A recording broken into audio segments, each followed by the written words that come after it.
আরাফার দিনে বিশেষ আমল সমূহ জানতে চাই। আরাফার দিনে একদিকে হাজী সাহেবদের জন্য আমল, আরেকটা হলো যারা আরাফার ময়দানে নাই তাদের জন্য আমল। আরাফার দিনের রোজা নিয়ে আমাদের দেশে প্রতি বছরই গন্ডগোল বা মত পার্থক্য দেখা দেয়। কোন দিন রোজা রাখবো? এটা কি হাজিরা অবস্থান করছে ওই দিন, নাকি আমি যে দেশে আছি সেই দেশে যখন জিলহজের 9 তারিখ হবে? যারা হাজী সাহেবরা আরাফার ময়দানে অবস্থান করছেন তাদের জন্য ওই দিনের সবচেয়ে শ্রেষ্ঠ আমল হলো লা ইলাহা ইল্লাল্লাহু ওয়াহদাহু লা শারীকা লাহু লাহুল মুলকু ওয়া লাহুল হামদ ওয়া হুয়া আলা কুল্লি শাইইন কাদির।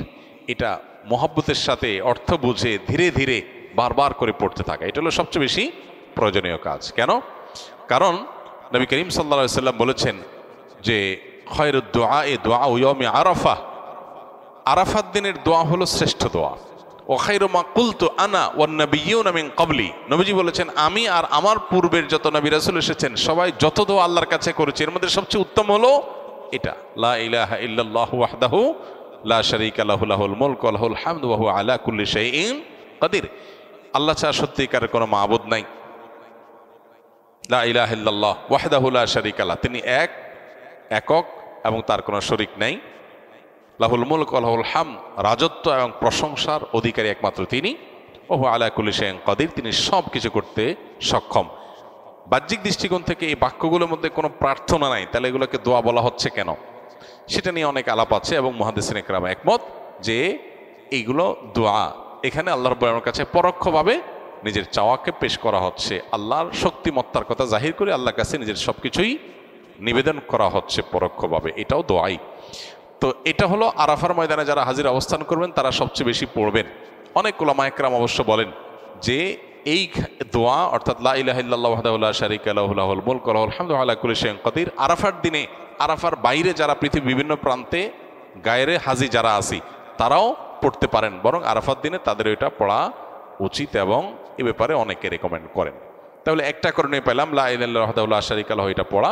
এবং আরাফাতের দোয়াকে সবচেয়ে শ্রেষ্ঠ দোয়া বলা হয়েছে, এই জন্য হাজী সাহেবরা বিশেষ করে যারা সেখানে অবস্থান করছেন ওই দিন একবারে সূর্য ডুবা পর্যন্ত, জোহর থেকে নিয়ে সূর্য ডুবা পর্যন্ত পুরো সময়টা দোয়ার ভিতরে ডুবে থাকা, এটা হলো সবচেয়ে বড় কাজ। আর যারা আরাফায় নাই, আরাফার বাইরে আছে, যারা হজে যাচ্ছেন না, তারা আরাফার দিনটাতে তারা রোজা রাখবেন। আরাফার দিনের রোজা নিয়ে আমাদের দেশে প্রতি বছরই গন্ডগোল বা মত পার্থক্য দেখা দেয়। কোন দিন রোজা রাখবো? এটা কি হাজিরা অবস্থান করছে ওই দিন, নাকি আমি যে দেশে আছি সেই দেশে যখন জিলহজের 9 তারিখ হবে? তো এটা নিয়ে উভয় পক্ষেই দলিল আছে, যুক্তি আছে, দুই মতেরই সপক্ষে আলেমদের বক্তব্য আছে। সেক্ষেত্রে তুলনামূলকভাবে আমি যে দেশে আছি সেই দেশে জিলহজের 9 তারিখটা হলে সেটাকে আরাফার দিন হিসাবে, আরাফার দিন যদিও বাহ্যিকভাবে মনে হয় যে আরাফার ময়দানের সাথে সংশ্লিষ্ট, কিন্তু আসলে এই যে দিনগুলা ইয়াউমুত তারবিয়া, ইয়াউমে আরাফা, ইয়াউমুন নাহার, ইয়াউমুত তারবিয়া বলা হয় জিলহজের 8 তারিখকে, ইয়াউমুল আরাফা বলা হয় জিলহজের 9 তারিখকে, ইয়াউমুন নাহার বলা হয় জিলহজের 10 তারিখকে। এখন এই নামগুলো যদিও হাজিদের হজের সাথে রিলেটেড, কিন্তু হজের বাইরে যারা আছে তাদের জন্য আপনার ফিকহের কিতাবগুলোতে বিভিন্ন দ্বীনি কিতাব পুস্তকে ইয়াউমে তারবিয়া, ইয়াউমুন নাহার বলা হয়েছে। এর মানে এটা না যে হাজিদের সাথে মিল করতে হবে, যে দেশে যেটা হবে সেটাই প্রযোজ্য হয়। তো সেই আলোকে ইয়াউমে আরাফা আপনি যেখানে অবস্থান করছেন সেখানকার 9 তারিখ হিসাব করে রোজা রাখতে পারেন।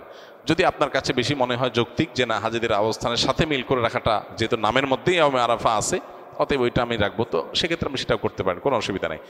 কোনো রেওয়ায়তের আলোকে জিলহজের প্রথম 9 দিনের প্রত্যেক দিন রোজা রাখা উচিত, কারণ মা মিন আইয়ামিন আল আমালুস সালিহু ফিহিন্না আহাব্বু ইলাল্লাহ মিন হাযিহিল আইয়াম, বুখারীর হাদিস রয়েছে। এই দশকটাতে এমনি নেক আমল করা উচিত। অতএব নফল রোজা আপনি প্রথম সবগুলো দিন রাখতে পারেন, তাহলে আর কোনো ইখতিলাফের ঊর্ধ্বে এমনিই উঠে গেলেন। অতএব আরাফার দিনে আরাফাতের বাইরে যারা আছেন তারা রোজা রাখবেন, আর আরাফাতে যারা আছেন তারা কি করবেন? ওই যে লা ইলাহা ইল্লাল্লাহু ওয়াহদাহু লা শারীকা লাহু বেশি বেশি পড়বেন, আর বেশি বেশি আল্লাহর কাছে দোয়া করবেন। দোয়াটা অবশ্য আমরা আরাফাতে যারা নাই তারাও করতে পারি।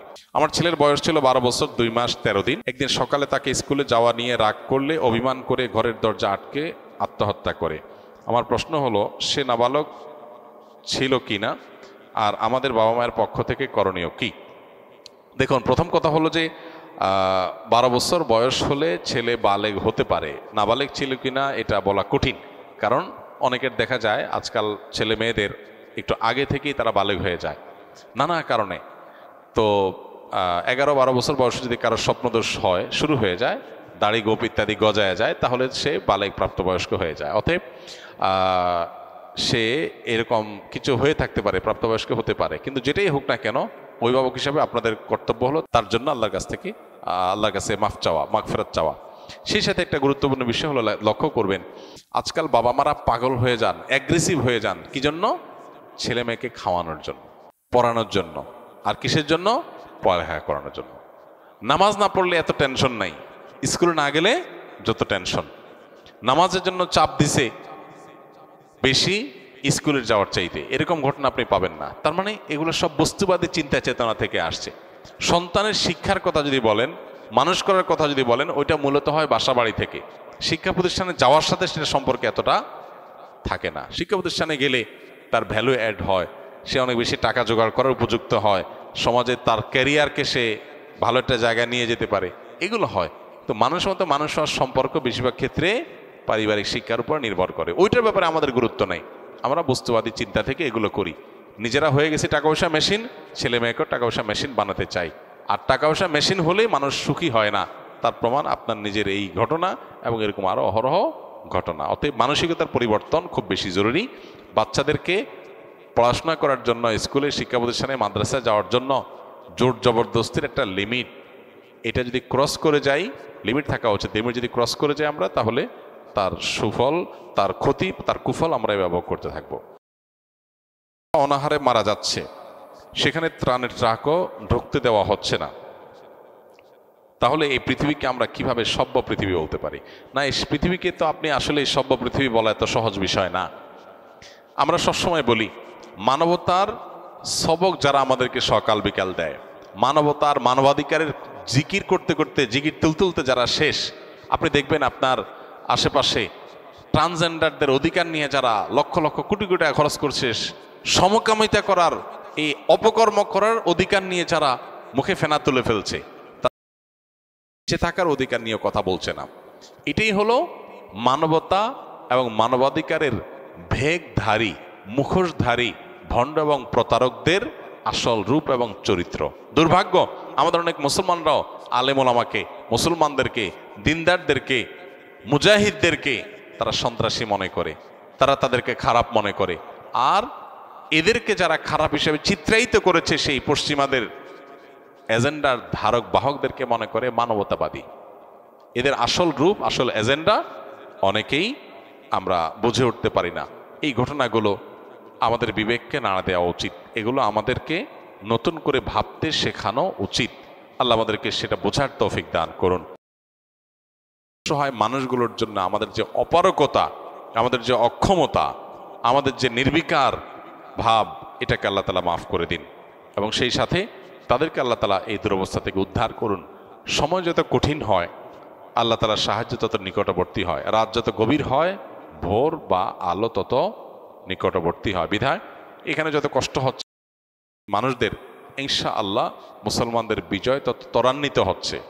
হয়তো দুদিন আগে অথবা পরে নিশ্চিত বিজয় আল্লাহ তাআলা চূড়ান্তভাবে ইমানদারদেরকেই দিবেন। কিন্তু পরীক্ষাটা উতরে যাওয়া, এটাই হলো বড় বিষয়।